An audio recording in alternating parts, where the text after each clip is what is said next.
Sanibonani bakwethu, uKing Nuba lo boss weyibiliboco. Ngihamba noSimza the SK la. Umfana wepholo yena lo mfana ke ucika le ngoma. Ethi ngihamba ngepholo nje uyimonga singahamba ngepholo esweni. Uye ke lo mfana lo. Umfana osemncane, I think ula ko 12 years, 14 years. Usemncane kakhulu, umsebenzi wakhe omuhle kakhulu ezweni. Siyambona umfana ukuthi usengenile kwezothando. Uphoxekile umfana.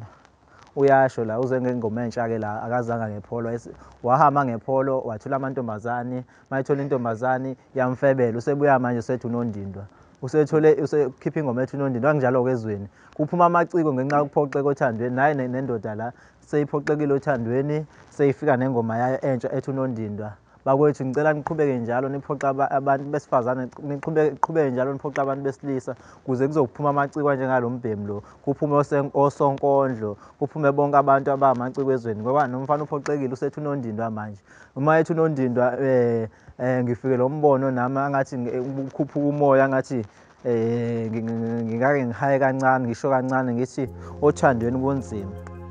Ukhipha imali ezweni, ukhipha u50 umuntu akushiye naye ezweni, ngabe sengiyabhala.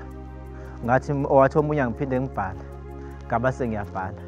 Ngacabanga ukudla esikuthengayo emahhotela, ngacabanga ukudla esikuthengayo ema-restaurant, ngacabanga imali esiyikhiphayo u50, ngabe sengiyabhala. Wathi omunye phinde ubhale eKing Nuba, ngabe sengiyabhala.